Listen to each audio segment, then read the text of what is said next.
Choi et Lim. Choi, l'épidémiologiste, Lim, responsable, écoutez bien, de la vidéosurveillance d'un des arrondissements de Séoul. Ces deux-là passent leur journée ensemble à traquer les cas suspects avec un degré de précision et d'intrusion assez fou. Prenons le cas d'un étudiant déclaré positif au Covid.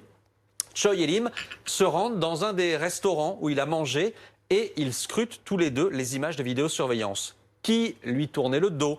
Qui lui faisait face dans la salle? À quelle distance? Qui portait quel type de masque? Si une personne semble avoir pris un risque, elle est avertie immédiatement par les deux enquêteurs qui peuvent consulter la liste de tous ceux qui sont venus manger ici parce que chacun doit s'enregistrer. L'exemple coréen vous fait rêver, professeur Karine Lacombe. L'exemple coréen vous fait rêver, professeur Karine Lacombe. C'est ce dont rêverait tout épidémiologiste. C'est ce dont rêverait tout épidémiologiste. Chaque citoyen soit traqué, pucé, traqué. Chaque citoyen soit traqué, pucé, traqué. Que chaque citoyen soit traqué, pucé, traqué.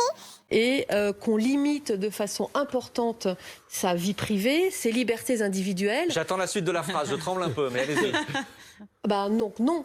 Non. Moi, personnellement, je pense que c'est très compliqué dans la société On a eu peur avec Bruno. d'accepter ce genre de contraintes. Et d'ailleurs, on a bien vu pourquoi est-ce que les logiciels qui pouvaient aider à tracer les personnes contacts n'ont pas eu de succès.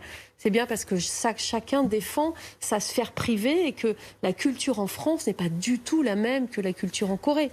Est-ce qu'on ne peut pas s'inspirer quand même de leurs pratiques d'isolement Oui, bien sûr, c'est ce qu'on aurait souhaité faire. Le problème, c'est que quand on a mis en place cette stratégie dépister, isoler, protéger, etc., en fait, l'épidémie était déjà bien trop importante en France, bien trop disséminée pour qu'elle ait un succès. On a oublié d'ailleurs les débats sur l'isolement. Il devait y avoir un débat, tout ça. Oui, Bruno. il y a une proposition de loi qui doit toujours traîner du côté de l'Assemblée. Non, ça va revenir. Ça mais ça va revenir revenir au mois de janvier. Eh ben voilà, Ce rendez-vous sera en janvier. peut-être un peu tard quand même, parce que s'il y a la troisième vague qui arrive, comme nous l'indique le professeur, ça sera tardif. Parce que s'il y a la troisième vague qui arrive, comme nous l'indique le professeur, ça sera tardif.